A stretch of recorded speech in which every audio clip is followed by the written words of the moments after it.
نحمده ونصلي على رسوله الكريم اما بعد فاعوذ بالله من الشيطان الرجيم بسم الله الرحمن الرحيم والذين كفروا وكذبوا بآياتنا أولئك أصحاب النار هم فيها خالدون صدق الله العلي العظيم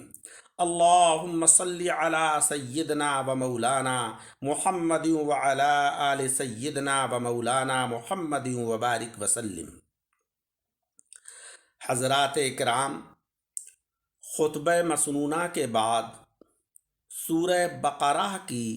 آیت نمبر 39 تلاوت کی ہے۔ چونکہ اللہ جل شانہ وعم نوالہ نے اب تک جو ذکر فرمایا حضرت آدم علیہ السلام کی خلافت کے بیان سے، اس میں مولا رب العزت نے طرح طرح کے انعامات کا ذکر فرمایا، طرح طرح کی نشانیوں کا ذکر فرمایا۔ اب یہ بیان فرمایا جا رہا ہے کہ وہ لوگ کہ جو ہماری ان نشانیوں اور ہماری ان آیتوں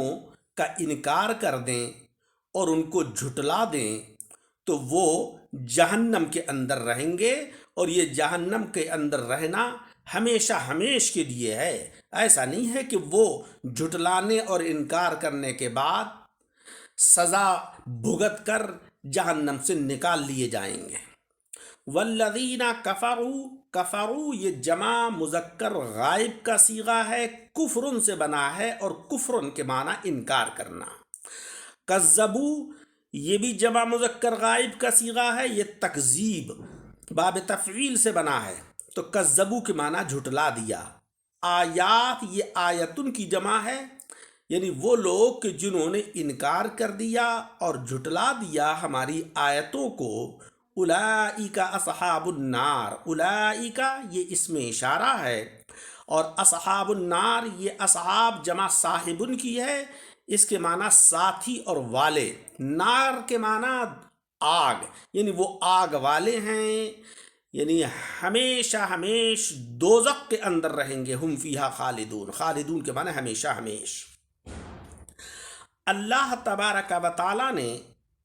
جب مؤمنوں کا انعام بیان فرما دیا تو اب کافروں کے عذاب کا ذکر ہوا، اور فرمایا گیا کہ جو ہماری ہدایت کو دل سے نہیں مانے گا اور ہماری کسی نشانی، کتاب یا پیغمبر یا دینی چیز کا زبان سے انکار کرے گا، یا ان میں غور و فکر نہیں کرے گا، بلکہ جانوروں کی طرح کھانے پینے اور دنیا کے مزے اڑانے ہی کو اپنا مقصد اصلی سمجھے گا، وہ ہمیشہ ہمیش دوزخ کی آگ میں جلے گا اور کبھی بھی وہاں سے نکل نہیں سکے گا۔ حضرات اکرام، دنیا کی زندگی بھی اللہ کی بڑی نعمت ہے۔ دنیا کے اندر جو بھی چیزیں ہیں وہ سب اللہ رب العزت نے نسل آدم علیہ السلام ہی کے لیے پیدا فرمائی ہیں، لیکن مولا رب العزت کا منشا یہ ہے کہ تم ہماری ان نعمتوں سے خوب لطف اندوز ہو، خوب مزے اڑاؤ، خوب آسائش کی زندگی گزارو، لیکن ہماری وحدانیت کا اقرار کرو، ہمارے رسولوں کی اور ہمارے پیغمبروں کی تصدیق کرو، ان کو جھٹلاؤ مت، اور ہم نے جو کتابیں اتاری ہیں ان کو مانو، ان کے مطابق اپنی زندگی کو گزارو، شریعت مطہرہ کا پیکر بنو۔ اگر تم نے ان چیزوں کا انکار کر دیا، ان کو جھٹلا دیا، ان کے اوپر غور و فکر نہیں کیا، تو پھر ہم نے تمہارے لیے عذاب بھی تیار کر رکھا ہے، جو عذاب ایسا ہے کہ جس کے اندر جب تمہیں داخل کر دیا جائے گا تو پھر نکالنے والی کوئی طاقت نہیں ہوگی۔ البتہ وہ لوگ کہ جو منکر تو نہیں ہیں، تکذیب تو نہیں کرتے ہیں شعائر اسلام کی، البتہ سہون یا قصدن ان سے گناہ ہو گئے ہیں، تو سزا بھگتنے کے بعد وہ جہنم کے عذاب سے خلاصی پالیں گے، اور مولا رب العزت اپنے کرم سے ان کو جنت کی نعمتوں میں داخل فرما دے گا۔ حضرات صوفیاء کرام رحمت اللہ علیہم اجمعین فرماتے ہیں اس آیت کریمہ کی تفسیر میں کہ ہر انسان فطرت اسلام پر پیدا ہوتا ہے، یعنی اس کے قلب کے اندر ایمان کا بیج ہوتا ہے، ایمان کا تخم ہوتا ہے۔ جنہوں نے اس تخم محبت کو نفسانی خواہشوں میں چھپا دیا اور انکار کی گرم ہواؤں سے اس کو جلا کر خاک کر دیا، وحی الہی اور الہامات کے خوشگوار پانی اور ہوائیں اس تخم ایمان تک نہیں پہنچنے دیں، اس میں معرفت باری تبارک و تعالی اور قرب حق کے پھل نہیں لگنے دیے، یہاں تک کہ اس کو فاسد کر دیا، اس بیج کو خراب کر دیا، اس کو تناور درخت نہیں بننے دیا، وہ ہمیشہ آگ کے اندر رہیں گے اور کبھی اس سے وہ نجات نہیں پائیں گے۔ اس پورے واقعے سے یعنی حضرت آدم علیہ السلام کا جہاں سے ذکر شروع ہوا ہے وہاں سے اس آیت کریمہ تک چند عجیب و غریب فائدے حاصل ہوئے۔ ایک فائدہ تو یہ ہے کہ سب کا بہکانے والا شیطان ہے اور شیطان کو بہکانے والا نفس ہے، لہذا نفس شیطان سے زیادہ خطرناک ہے۔ آج ہمارا بھی حال یہی ہے کہ شیطان ہمیں کہیں بھی نہیں دکھائی دیتا، یہ کہتا ہوا کہ بھائی تم نمازیں مت پڑھو، آرام سے سو، کہیں بھی نہیں کہتا ہوا دکھائی دیتا کہ تم روزے مت رکھو، کسی جگہ بھی وہ ہم سے یہ کہتا نہیں دکھائی دیتا کہ تم قرآن عظیم میں جو اللہ کی نشانیاں مذکور ہیں ان پر غور و فکر کرو یا مت کرو۔ لیکن ہمارا نفس نماز کے اوقات میں ہمیں بہکاتا ہے کہ ہم نمازیں نہ پڑھیں،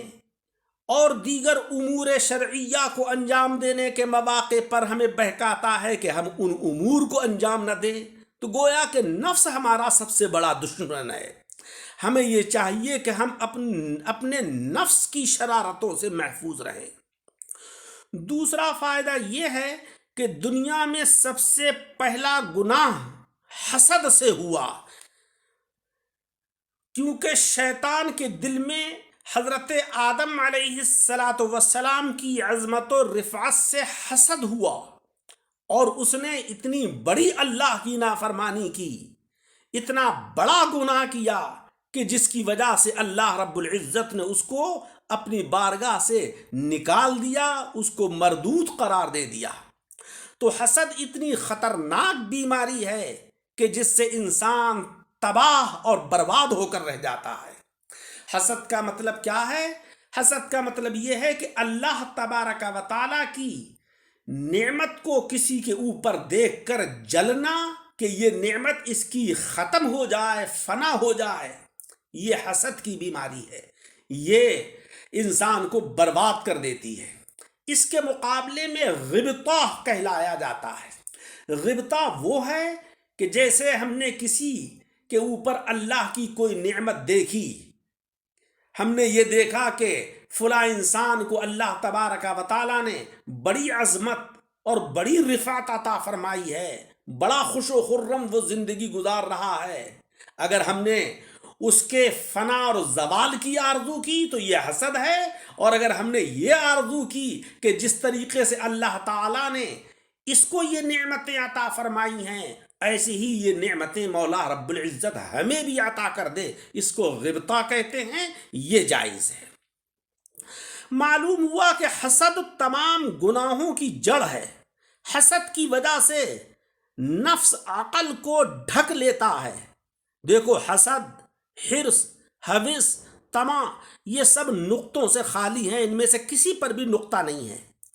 ایسے ہی حاسد بھی دنیا کی ہر نعمت سے محروم ہوتا ہے جس طریقے سے یہ نقطوں سے محروم ہے۔ تیسرا فائدہ یہ ہے کہ جہاں تک شیطان براہ راست نہیں پہنچ سکتا ہے وہاں عورت کے ذریعے سے وہ پہنچ جاتا ہے، کہ جیسے آدم علیہ السلام پر جب شیطان کا حربہ کامیاب نہیں ہوا تو وہ حضرت حوا کے ذریعے سے حضرت آدم علیہ السلام تک پہنچ گیا، اور اس درخت کا پھل ان کو بھی کھلوا دیا کہ جس کے قریب جانے کا اللہ تبارک و تعالی نے ان کو منع فرمایا تھا۔ چوتھا فائدہ یہ ہوا کہ نبوت اعمال سے حاصل نہیں ہوتی ہے۔ کوئی کہے کہ میں اچھے عمل کر لوں تو اللہ تبارک و تعالی مجھے نبوت اور پیغمبری عطا فرما دے گا،